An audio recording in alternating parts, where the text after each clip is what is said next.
El doctor Rafael Navarro es el director del Hospital Hermilio Valdizán, una célebre institución de salud mental en nuestro país. ¿Cómo está usted, doctor Navarro? Buenas noches. Buenas noches. ¿Cómo le va? ¿Sigue el Perú no queriendo reconocer lo que es la salud mental hoy? La salud mental siempre ha sido la cenicienta en el país. Siempre ha sido lo último de lo último. Y dentro de la salud mental, lo que respecta a las drogas ha sido también lo último, ¿no? Entonces, había muy poca preocupación, a pesar de que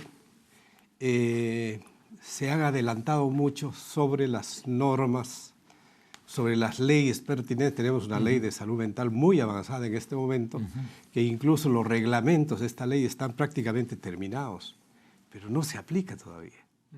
En esta aplicación es que todos deseamos que se acelere o se tomen las decisiones pertinentes para acelerar la aplicación, porque es necesario que la salud mental cambie de enfoque radicalmente. El enfoque que se ha traído hasta ahora es un enfoque siempre de enfermedad.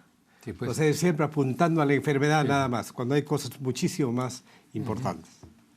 Tenemos una visión estereotipada de lo que es la salud mental. Y entonces pensamos que la falta de salud mental se identifica con los psicóticos, ¿no es cierto? Exacto. Con las personas que vemos en situaciones extremas en la calle o que son potencialmente peligrosas. Nos dan terror y decimos, enciérrenlos en el manicomio, que se convierte en una cárcel. Y el resto que ocurre todos los días no lo queremos ver. Claro. ¿A qué se debe esa negación, ese rechazo? La psicosis ha servido siempre como una bandera para abogar en el desarrollo de las estrategias de salud mental, siendo así la prevalencia de la psicosis 1%, es baja la prevalencia, claro, y es igual en todas partes del mundo, sí, pues, ¿no? De tal manera que hay otros trastornos que son fundamentales. Por ejemplo, en este estudio de Huaycán, hemos encontrado que la ansiedad es... Si lo podemos ver acá, es un estudio del doctor, que es un estudio sobre salud mental en Huaycán. Del Hospital Hermilio Valdizán. Del Hospital Hermilio, ¿no? Valdizán, sí. Hemos encontrado que la ansiedad es el problema más fuerte. El 33.3% de la población sufre de ansiedad, ¿no? Esto es una encuesta de hogares hecha sistemáticamente. Ansiedad. Todos tenemos episodios de ansiedad en nuestra vida. Así es. Digamos que son... Pero en este caso no es un episodio normal. Es decir, es un episodio que hace sufrir a la persona. Claro. La ansiedad puede ser muy útil para la performance, para la producción. Seguro. Eso en 1986 un autor le llamó a esa ansiedad activante. Okay. Es una pequeña ansiedad, pero cuando la ansiedad crece, paraliza. Entonces la ansiedad cuando aumenta se transforma en patológica y hay que intervenir. Y en tercer lugar, o en segundo lugar, la depresión. La depresión, es claro, otro trastorno que en 20 años ocupará, sin lugar a dudas, el primer puesto de carga de enfermedad por discapacidad, que en otras palabras quiere decir la cantidad de años perdidos por esta discapacidad producida por la depresión, y no le damos importancia. La depresión hoy día sabemos que tiene unos componentes biológicos tremendos.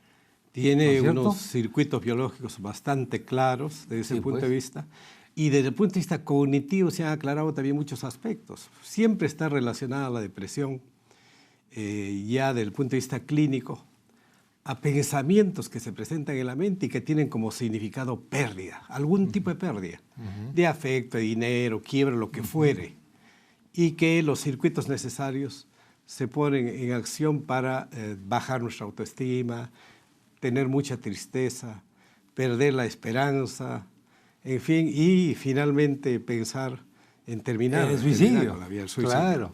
Bueno, digamos que pensar en el suicidio de vez en cuando puede ser algo normal, pero tener la obsesión suicida, ¿con qué frecuencia se presenta, doctor? Las ideas suicidas que han podido presentarse, por ejemplo, en nuestra encuesta son de un 4.5%. 4.5%. Que ya es bastante.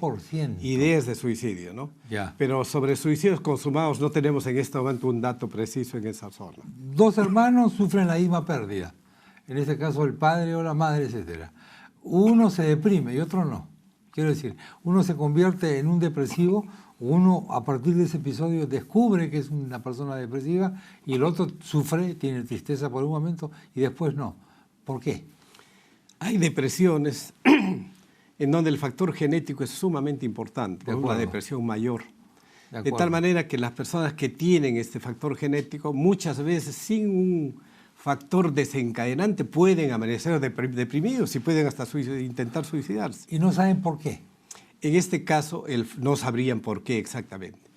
O sabrían sobre el factor desencadenante, pero se encuentra una desproporción entre la reacción y el factor desencadenante. Claro. En otras palabras, la muerte de ese ser querido ha sido solamente un catalizador que algo que estaba ya previamente. Que estaba ya presente, que estaba y que esto allí. lo ha potenciado, digamos, Claro. ¿no? ¿Verdad o mentira o mito que la mujer es más depresiva que el varón?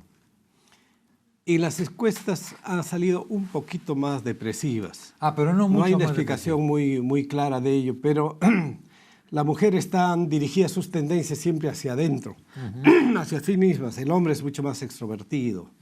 No puede manejar mucho mejor las situaciones de estrés, por ejemplo. ¿No? Eso podría hacernos pensar de que la mujer puede hacer un poco más de depresión, pero no es un factor totalmente determinante. ¿Toda depresión aguda, fuerte o constante tiene manifestaciones fisiológicas perceptibles en el individuo o algunas no necesariamente, doctor? Quiero decir, dolores de algún tipo. La mayoría de depresiones tienen alguna somatización, ¿no? Alguna somatización.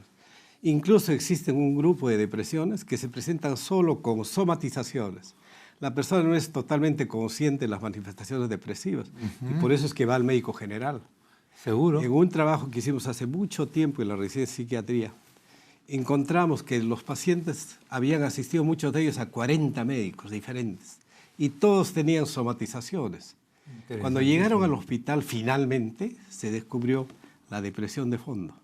Con antidepresivos desaparecieron las somatizaciones. Desaparecieron las somatizaciones. Las somatizaciones. ¿Cómo estamos de fármacos en el Estado, doctor, en el servicio? Un avance importante, que espero que eso obviamente se concrete de forma total, es el aseguramiento universal. Creo que es sumamente importante y dentro de estos el sistema integrado de salud, el SIS, es importantísimo. Yeah. ¿Esto qué quiere decir? Que las personas ahora pueden asegurarse en el primer nivel de atención, que son los puestos y centros de salud. Ahí pueden entrar las personas. Tienen un seguro que no solamente resulta gratuita la consulta, sino también los medicamentos. ¿Tenemos stock suficiente? El stock está presente, pero todavía, digamos, el stock no ha llegado a los centros de salud, por lo menos en aspectos de salud mental. En aspecto de Porque en salud mental están incluidas en el aseguramiento universal 4 entidades. A ver. Ansiedad, depresión. Alcoholismo y esquizofrenia. Son 4. Y ahí tenemos la mayoría de trastornos. ¿Cuántos psiquiatras tenemos en este país? En este psiquiatra deben haber aproximadamente unos 550 psiquiatras, ¿no? Que evidentemente no son suficientes. No son suficientes. Aproximadamente deben ser entre el 25 al 30% de todos los que necesitamos. O sea, necesitaríamos unos 1.500 o un poco más. Unos 1.500. ¿Cuánta importancia se le da a la psiquiatría y a la salud mental en los hospitales del Estado? ¿Y cuánto estamos haciendo en materia de campañas preventivas? Porque claro, yo todos los días veo fumar es dañino para la salud, manejar con no sé qué es dañino para la salud, tomar es dañino para la salud, pero no decimos nada de del tema de la salud mental. ¿Por qué no hacemos campañas? Toda la formación en medicina debe presentar cambios fundamentales. Y un cambio fundamental en esa formación es cambiar un esquema. El esquema con que se forman a nuestros médicos es un esquema estrictamente curativo, estrictamente de tratamiento y diagnóstico. No incluye para nada la parte preventiva y la parte comunitaria fundamentalmente. No está incorporada en nuestra mente como un esquema. Por lo tanto, ese es un proceso difícil que debiera ya comenzar con modificación de las currículas en las facultades de medicina en este país. Eso es importante, para que todos hagan medicina volcada a la comunidad. Las prácticas debieran ser en la comunidad. Hay que potencializar todos los centros y puestos de salud. Actualmente hay un proyecto creo que muy interesante y muy positivo en el Ministerio de Salud que nos comunicó la ministra el año pasado o este año, en relación a potenciar 700 centros y puestos de salud, ¿no? Ojalá que se potencie en esos centros también la salud mental, que debe estar integrada, porque siempre se ha hablado de salud integral aquí, pero nunca fue una salud integrada, sino una salud coja, porque le faltaba la salud mental. Normalmente decimos que hay que prevenir. Sabemos que no lo hacemos siempre, pero es lógico que nos tomemos la presión y hagamos una serie de cosas. Pero no es lógico que prevengamos daños mentales. Hay tests que a mí me pueden hacer, o pruebas que a mí me pueden hacer, mediante los que yo sé si puedo tener una propensión a una determinada enfermedad mental. Claro, en algunas, no exactamente que puedan indicarme qué es lo que yo puedo hacer, pero en relación a la personalidad, por ejemplo, existen algunos test de personalidad que dan algunos perfiles. Esto puede ser, y de hecho es heredado, ¿no? La transmisión es genética. Y de otros trastornos también severos, como la personalidad paranoide, la narcisista, ¿no? Y la personalidad borderline, la personalidad limítrofe, que tienen también un porcentaje significativo de la población en la comunidad, pueden tener un factor de transmisión genética importante. Claro. Pero los estudios que se hacen y las investigaciones actuales están en relación a encontrar los primeros indicadores en la niñez y en la infancia, porque ahí es donde comienza. Eso es lo importante. Y ahí debe también comenzar la solución. No cuando ya se dio el caso, que es mucho más difícil el tratamiento. Y hay mucha gente que no es consciente de la relación que hay entre esto y la seguridad ciudadana, por ejemplo. Así es. La personalidad es el reflejo de la cultura. Esta relación es importantísima. Claro. Nuestra población tiene una personalidad peculiar y muchos rasgos de esa personalidad han sido transmitidos, es una herencia cultural, sí, señor, de generaciones enteras.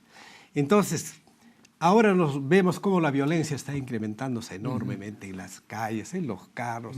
Ya nadie te permite dar, qué sé yo, ni un milímetro de... Todos están a la ventaja, claro, qué sé yo, ¿no? La personalidad del vivo, qué sé yo, y muchas otras características de nuestra personalidad criolla.